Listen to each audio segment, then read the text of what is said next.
What's going on, everybody? This is John J Gaming on the mic here, coming at you with a brand new episode of the Dayton Triangles franchise here on Madden 25, and also featuring 31 other UFL teams as well to create a revamped Spring League. We find ourselves here basically in the Final Four, and we have the much anticipated rematch between us and the #1 seed in the AFC, the San Antonio Brahmas, who come out with a truly excellent campaign. They finished 16-1 in the regular season, and unlike us, they did only manage to play in one playoff game, and that one playoff game was an absolute blowout. They destroyed the Salt Lake Condors 30-9, being your final score, although we've been on a tear ourselves, scoring 40 or more in our two playoff games while holding teams to a combined 13 points in the past two games. So while we're a much improved team, is that going to be enough to move us on to the UFL championship game? And we would play the winner of the Philadelphia Stars and the Chicago Enforcers. So that being said, we're going to have an exciting, essentially UFL championship game here in this episode, one that I hope you guys are excited about. And if you are, make sure to go ahead and do a couple of things for me. Hit that like button and hit that subscribe button as well, if you do happen to be brand new to the channel. And with that being said, let's go ahead and dive right into a couple of things we got to take care of before we actually step on the field. So we'll go ahead and get things started with looks like a coaching interview here, as we are looking through the film study as we prepare for our pivotal matchup against the San Antonio Brahmas. And so our defensive coordinator certainly called certain things to our attention, so we went ahead into our team meeting room just to get the guys ready to go against this San Antonio squad. And listen, this San Antonio squad is certainly an elite football team, coming in at 16-1. And really the biggest thing is we have to make sure that we get to this quarterback, right? Declan O'Donnell is having a prime season. He's having an absolutely elite season for this San Antonio squad. And so if we can't get off blocks and can apply pressure, it's going to be a long day for us, I can already tell. Now, with that being said, we do also get the pleasure of upgrading a couple of players on the team. Both of them are backup guys, however. So Gabe Truman is going to get an upgrade first and foremost. And I've been surprised by Gabe Truman's progress. You know, someone that could definitely start for us as soon as next season. We're going to work on that scheme fit because that's really what matters. You know, just executing the game plan. And Gabe Truman's going to get a +2 in power moves. He jumps up to a 74 overall already. Keep in mind, this was a late round rookie, and he already looks like someone that can contribute for our team. And then someone that also is going to get an upgrade as well is Dominique Christmas. And we're going to do the same thing for Dominique Christmas as well, who's turning into a solid backup for us. After working on the vertical threat upgrade, he jumps up to a 71 overall with significant boosts in route running as well as spectacular catches as well. Dominique Christmas ready to step up as the savvy veteran is looking to make a difference in this championship game. But with that being said, let's go ahead and jump into the AFC Championship game. The Dayton Triangles going on the road to take on this San Antonio Brahmas squad, as Declan O'Donnell and company will get things started here, as we will defer to the second half as Donald throws over the middle. Wanted his receiver, but it's going to be broken up.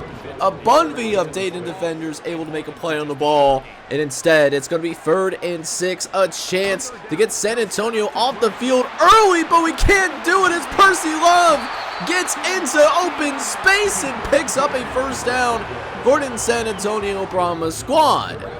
So the drive will end up continuing after all, but can they get a second 3rd down conversion? No. O'Donnell's throwing over the middle, but it's going to be incomplete, as that pass will not be brought in. The hit was too great.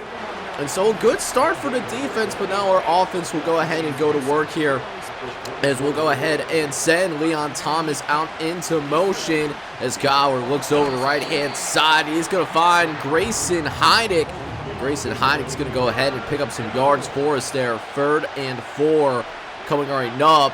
As Colorado again is going to drop back, looks over the middle of the field and finds the savvy veteran Will Hunter out of Eastern Michigan. The Eagle is going to soar in the middle of the field for a 1st down.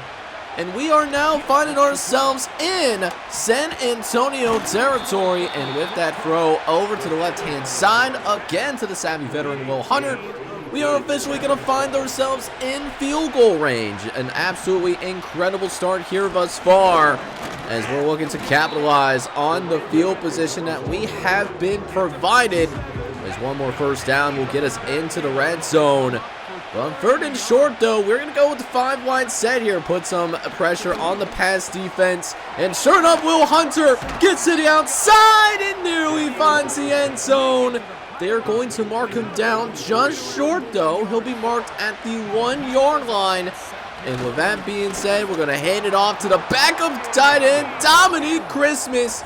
And Christmas is going to have the 1st touchdown of the AFC Championship. And your Dayton Triangles are going to be up 7-0. So with that being said, a strong start for your Dayton Triangles as we score on the 1st series of the game here, at least for our offense. Now we'll see if our defense can continue to hold on to that very momentum as San Antonio will go back to work once again as they'll face a 1st and 10 late in the 1st quarter of play action to Percy Love over to right inside and runs into Peter Townsend, who is able to make a tackle in the open field, but it's still completed for a good gain, as that will make it a much more manageable 2nd down and will be not picked up on the next play. It's dropped. The pass ends up being dropped. Imagine that. And now it's going to be 3rd and short for the Clean O'Donnells. Not running with Percy Love, firing over the right-hand side. And they will go right back to Percy Love, just reaching out for that 1st down. And so the drive will continue after all.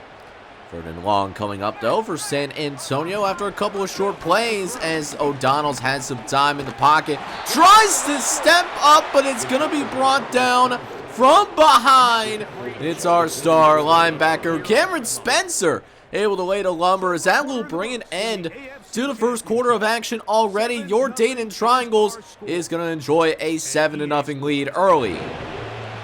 So with that being said, we'll get things rolling here with a 3rd and 4 as we'll look to build momentum into the 2nd quarter. And again, we will find Will Hunter, who has really made his presence felt. You know, Will Hunter is someone that has certainly fallen down a little bit on the depth chart. It feels like his importance has declined in the past, but at the same time, though, really love what we've been seeing from Will Hunter in this particular game, playing a pivotal role in this championship matchup. We'll see if we go back to Will Hunter here once again, as this time Collar's going to step up. Finds Leon Thomas, who is back after a 2-game absence. He was not available for the wildcard game or the divisional playoff matchup, but in this biggest game of the season yet, we will have him here in this typical affair. And now it's 2nd and short. And trying to lean on that running game once again as Jonathan McGriff finds a nice hole and gets across the 20-yard line. Another 1st down for the Dayton Triangles, as Dayton is certainly on the move. Can the Gem City put another one on the scoreboard? Gower tries to step up in the pocket, but it's going to be hit as he releases the ball. And it will be marked as an incompletion, eventually leading to a 3rd and long as we try to pick up the 1st down through the air as McGriff tries to get to that 1st down marker. And while he picks up a good chunk of yards there, he's going to be just short. And you know what? Don't want to risk it for the biscuit too much when we do have the lead. So we will end up settling for a field goal. But for San Antonio, this is a great opportunity to get right back into the game here as we start to approach that 2-minute warning. So we'll see how the San Antonio offense handles that 2-minute warning as the Clean fires over the middle, finds a short receiver, but only manages to pick up a few yards there. However, what we will manage to see is that they're actually going to go no huddle, and they will go right back to that short crosser. And this time, they will have to actually use a timeout. One of the offensive linemen, it looks like number 71, can't get a name, but he is going to be hurt. And so that means San Antonio will have to use a second timeout. And after this incompletion, there is a serious threat for the entire drive to stall out. 3rd and 8 coming up as the Clean drops back, looks over the middle of the field and finds a receiver. That is our top corner, Peter Townsend, just losing that one-on-one matchup. You absolutely hate to see it. And now San Antonio finds itself in the red zone for the first time today. Looking to capitalize as they're going to dump it off to Percy Love, but not going anywhere, though, as he is brought down in bounds. That is Paul Hitchens able to make the play in the open field. And so San Antonio's now going to be down to just one timeout. With less than 30 seconds left in the ballgame, firing over to the left-hand side. They tried Ty Moody, but Moody was having absolutely none of it. As it's now going to be 3rd and 16. Just trying not to get beat deep. DeClean looking around over to the left-hand side, and it's going to be incomplete. Cannot complete the pass at the end of the day as they were targeting in the direction of Jared Strong. And sure enough, San Antonio had to settle for a field goal, and we are going into the half with a 10-3 lead here in the AFC Championship. And just to keep in mind what's at stake here, we will be taking on the winner of the NFC Championship for the right to win the UFL Championship. So with that being said, we'll go ahead and dive right into the second half, not wasting too much more time as we do get the ball to start the second half as Michael Thomas gets his first touch. He's going to take it down the sideline, able to cross across the 40, and will eventually be brought down, but it looks like it's at the 42-yard line. And so after a solid outing from our offense in the first half, they will come out onto the field with arguably their best field position of the entire first half, or the entire game, I should say. But let's see if we can build upon this as we'll go ahead and get to work here as Collar is going to go ahead and run up the middle for Jonathan McGriff. The first play of the second half is going to go for a decent 6-yard gain here as Jonathan McGriff has not been able to hit the home run, but he's able to consistently keep us ahead of the chains. And, you know, when we are able to accomplish something like that, I mean, certainly have nothing to complain about here at all, as McGriff is going to run up the middle here as well, and will pick up the first down once again. And so another steady drive here for the day in triangles as Collar drops back, fires over the middle, and finds Grayson Heidick. And Grayson Heidick is now going to help Andrew Collar hit 100 yards passing on the day, as this hasn't been a ton of passing for Andrew Collar yet today. But at the same time, though, I mean, really just have not had to. Granted, they are doing a good job of making sure that they are making us play underneath and rallying to make that tackle, as McGriff wants to run for the first down marker and is just barely going to get it. And so this first drive of the second half sets us up inside the 10-yard line. Collar looks over the left middle of the field, and it's a little bit of a dangerous throw, but Leon Thomas is able to at least come down with it, and it will come down to a 3rd and goal from the 1-yard line. We're going to try to run it with Heath Whitehead, and Whitehead, the second rounder, cannot be. Actually, they're going to provide the touchdown. However, the celebration is going to be short-lived because they will review it, and it is going to mark him down at, looks like, the 1-inch line. And McGriff is going to come back into the game, and he will have his second touchdown his first touchdown today. And the Dayton Triangles will extend their lead further. Now going to be up 17-3. So 5 minutes left here in the third quarter. This is turning into a big drive for San Antonio, having to come out and get some points, and they desperately need those points in a bad way. Trying to because the urgency, you can certainly tell the urgency is absolutely there right now, as, I thought Ty Moody was going to be able to cut that pass off, but could not quite get there, as O'Donnell will get to completion anyways. As now, 1st and 10, firing over the middle of the field on the slant pattern. The slant pattern will be good for a few yards there, as they're now getting to about midfield. O'Donnell drops back, fires over the middle, and it's going to be considered an incompletion. As now 3rd and 4 coming right up here is O'Donnell's. It's going to make some adjustments at the line of scrimmage. Your custom really trying to get the work here, as now 3rd and 4. O'Donnell's firing to the right hand side, and Peter Townsend is there to break the pass up in San Antonio. He's going to have a 4th down, and they actually did have to punt this football away.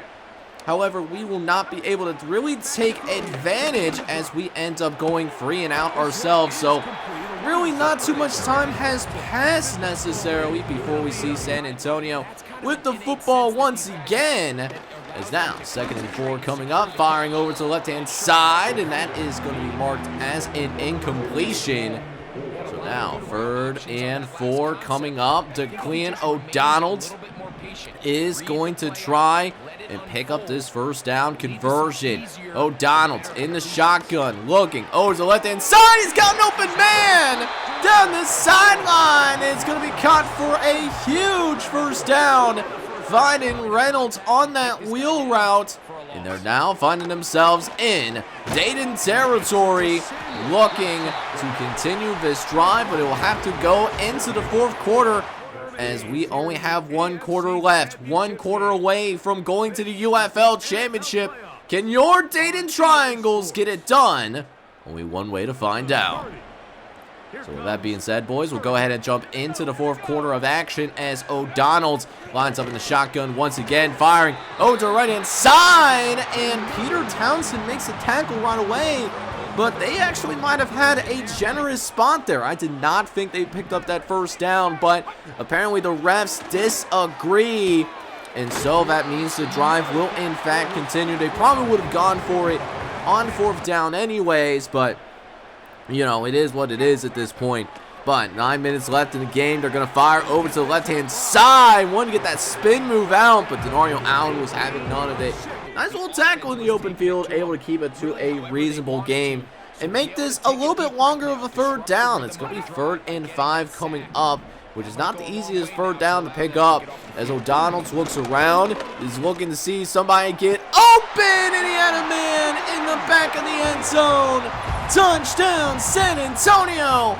And the Brahmas are going to be right back into the ball game as DeClean O'Donnell finds his man. And so now the pressure gets placed upon us. We have a chance to possibly put this game away once and for all, or at least get a lot closer to doing that. But we really need to make sure we come out and get points on this drive, though. So a big drive here for both teams, as we'll fire over the middle, finding Mitch Woodson, the rookie out of Oklahoma State. He's going to have his 1st catch of the day and picks up a 1st down across the 40-yard line. And with that, that will allow us to get back to what is truly our bread and butter, and that is our running game. It's now 2nd and short coming up. Collar is going to go ahead and run up the middle, and that's going to be another 1st down for the Dayton Triangles. Jonathan McGriff, he's having himself a nice day here thus far, able to have over 100 yards rushing. 1st and 10, Collar looks over to the left-hand side. He's got Will Hunter, and Will Hunter is going to be able to move the sticks. 1st down for the Dayton Triangles, as we are now within 5 minutes left here of the AFC Championship game, looking for that finishing blow, as San Antonio has certainly struggled with defending the run all day long, that's for sure. Which is why it was very surprising to see that on 3rd and 2nd, the old ball coach actually is considering going play action here. Are they going for a big ball downfield? No! Nobody was open downfield. And so Andrew Collar just has to eat up the sack. We do end up getting a field goal out of it, so we'll be up by 10 here with 3 minutes left to play in the AFC Championship.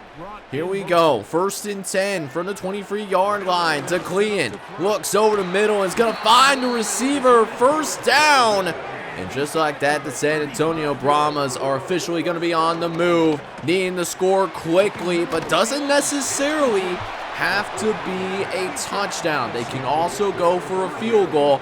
That's all on the table. Second down going up, throw into the left-hand side. It's caught! First down for San Antonio. And they do also get out of bounds as well. So now 2:18 left to play in the fourth quarter. Donald throws the right inside. He wanted the receiver, but it's going to be incomplete. But the clock will stop now at 2:14. O'Donnell's going to drop back. He looks over the middle. It's short of the first down marker, and they will take it into the 2-minute warning. I'm sure San Antonio would have enjoyed it if they scored prior to this 2-minute warning, but it is what it is at this point, and now it's 3rd and 5. Biggest play of the game so far in the AFC Championship. O'Donnell's over the middle. It's intercepted. The backup Chris Gentry is going to intercept a clean O'Donnell's. It's custom on custom violence in the end zone. And that should, in fact, do it. And your Dayton Triangles are going to the UFL Championship game, getting revenge from their regular season loss, going on the road and winning 20-10 your score. So this was a game that was absolutely a defensive battle. Two defenses prevailed, but one was just a little bit better than the other, and it was your Dayton Triangles that ends up coming out on top. And a big key there was, one, we won the turnover battle, and also we won the time possession. This was a well-balanced match, very competitive match. Could have gone, if you played this game 10 times, it could have gone in 10 different directions. But with that being said, I'm happy that our boys were able to do what it takes to come out on top. So with that being said, I mean, this was kind of like a feel of two different games, in two different game plans. With Andrew Collar, we did not throw the ball very much at all. He only had 18 pass attempts in the game. He was effective, though, when he got a chance to throw the ball. 140 yards, no touchdowns, no interceptions. Had a very high completion percentage. Meanwhile, on the other hand, to Clean O'Donnell's, one of your guys' custom players, he ends up, having to be a lot more of a, shoulder of the offense, right? O'Donnell's ends up completing nearly 70% of his passes, but threw the ball 41 times, threw it for 237 yards, but had that interception that was the absolute dagger. And that was really the difference and helped us seal the deal here in the conference championship. For the running game, as for your Dayton Triangles, we do end up seeing Jonathan McGriff go off. He ends up with 130 yards and a touchdown in the ball game. Just seeing what San Antonio does to Clean O'Donnell's. He was the running attack. He had only 5 rushing yards. He got out and had a ton of yards in our last matchup, but we bottled him up this time around, and no one else really was able to get anything going. Percy Love, their superstar running back, could not do anything either. He did not have a single yard off of his opportunities. Now, as for our receivers, not a huge day for our receivers by any means, but Will Hunter had a huge day with 6 catches and 83 yards in this one. Leon Thomas, on the other hand, listen, didn't put up a very big day whatsoever, but what we did end up seeing was Leon Thomas. Just happy to see him back. We want him to be more of a foundational part of our offense moving forward. Finally, for our defense, the defense absolutely has to get the game ball here as we shut down San Antonio. Jared Strong ends up leading the team in tackles with 8 tackles today, with Paul Hitchens not being too far behind. We also managed to get a couple of sacks for J.J. Peters and Daryl McLeod as well. And then the icing on the cake here was the 3rd-year player out of Southern Utah, a player that we drafted in Chris Gentry, who was able to get that game-sealing interception and was able to seal the deal as we were able to handle our business against this San Antonio Brahmas team. Alright, so right after the game, we do end up getting one of our star players an upgrade. It's Leon Thomas, who we are so ecstatic about having back on our team. We definitely missed him, even though it didn't necessarily feel that way on the stat sheet. He's already an 88 overall, but I want to work on his playmaking because that is a weakness in his game, and I think that's the one last thing that he needs before he solidifies himself as an NFL caliber player. So we will go ahead and work on his playmaker, and while his overall actually doesn't jump any, he does get multiples in ball carrier vision, deep route, and the spin move. The natural overall, like, I think he jumps up now to an 84, although with all the boosts that are still in place, he's still showing as an 88 overall at this time. Now, with that being said, on the other side, we have the Philadelphia Stars able to win at home against the Chicago Enforcers. So for the Chicago Enforcers, their Cinderella run does end up coming to an end.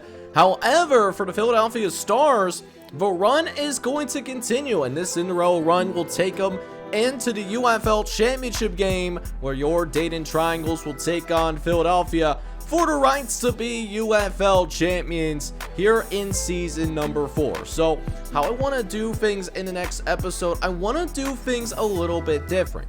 We get into the Bro Bowl this time, which is what I typically have used as an opportunity to highlight who are the top UFL players that are going to go into the NFL. So I want to use that opportunity in the next episode to do that.